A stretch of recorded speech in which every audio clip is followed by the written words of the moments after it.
I'm here with our brilliant Maindee councillor, Farzina, who works alongside Gavin in the ward of Maindee in the Newport East constituency. And Farzina is talking to me a little bit about what Ramadan and Eid mean for the Muslim community in Newport East. And this week, I'm right in saying that you're preparing for the Muslim community to observe Ramadan, which begins the end of this week, leading into celebrating Eid. That's right, isn't it? Yes. And tell us a bit about the significance of Ramadan and what it means. Ramadan is, in the Islamic calendar, it's the 9th month, and this is the month where Muslims around the world will be observing Ramadan and fasting during the day before sunset, and then they'll be breaking their fast at the end of the day after sundown. During this month. Oh, that's supposed to switch that off.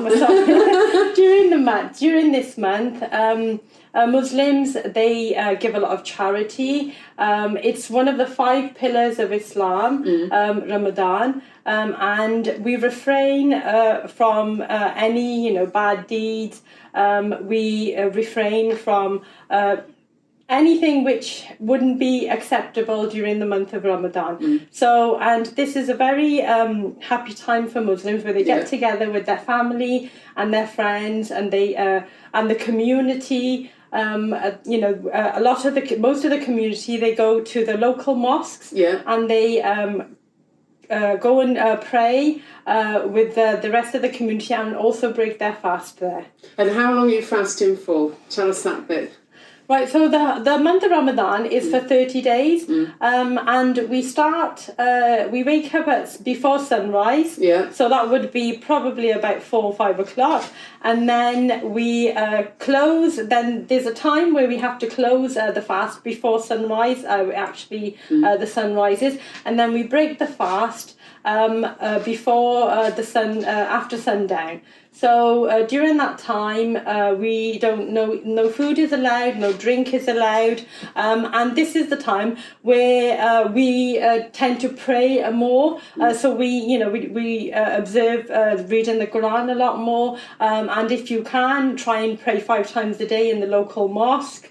And I know from previous years, when it's been slightly later, because it does vary, doesn't it, from year to year, that it's been really hard for people when it's really hot, when we've had that really hot weather. But this year, it's a different time. So tell us a bit about the kind of food that you have when you break the fast and the things that you're preparing.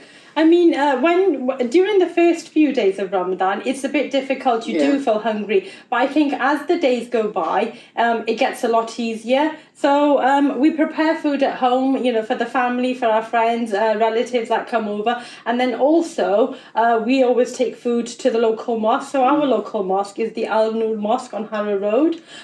So myself and my husband, every evening, when he comes home from work, and when, in the evening before we break our fast, we prepare something to take to the mosque. It could be onion bhajis, it could be samosas, it could be like chaat. Chaat is like a mixture of fruit and vegetables. So something different every month.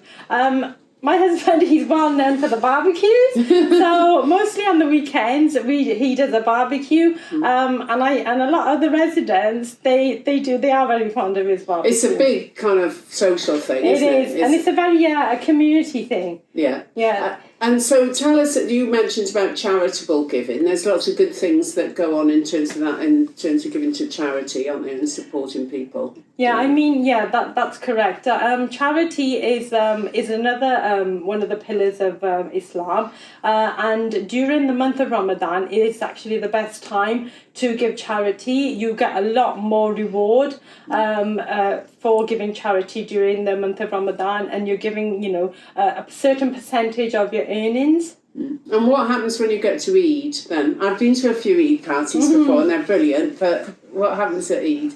Eid, again, is a very big occasion. There's lots of, gifts and money exchanged between relatives, family members. We all get together. Like in my case, we all go down my mum's house, which lives very local. So all of our sisters, we all either we'll cook at home, and then we'll all take a dish to my mum's house, and we'll all get together and celebrate there. So we invite our relatives, family members to come to the house and, celebrate Eid together. And can I say, Maindee School next door to us, behind Yeah. us, they'll have a big party, lots of parties as well, aren't they? Yeah, definitely. There'll be lots of parties around. I mean, during Ramadan as well, you know, you invite friends over to come and break their fast with you. You're invited to your relatives or friends' house. It's a big occasion when you open your fast. Oh, well, thank you for sharing all that with you. And you're making onion bhajis. Yes, I'm making onion bhajis. Yeah, we're making onion bhajis today. But every day we'll have, like, you know, small amounts of food. We try not to waste food, and if we do have any food left over, I always, you know, give to my neighbours. So my neighbours, you know, get some of my food across the road next door, and most of it, like we said, you know, we go and share with our community members in the mosque. And what have you got here? Yes, well, when we open our fast, we always open it with dates. I remember that, yeah. Yeah, these dates are from Saudi Arabia, and then you have, you know, sweets. Mostly it's savoury, and then you have a sweet dish, and this is baklava. What's this one? This is jalebi. This is actually from Southall. Me and my husband went to Southall yesterday. We bought that from Southall. Jalebi. It's actually vegan. It's made out of gram flour. Oh, right. Oh, Yeah. that's very fancy. Oh. Yeah, Well, and I was just making some onion bhajis. oh, well, thank you ever so much for sharing that, and have a wonderful time for both you and your Thank you. family. And Shabazz, who's behind us, and a very happy Eid at the end of it. Thank you very much, Ken Mubarak.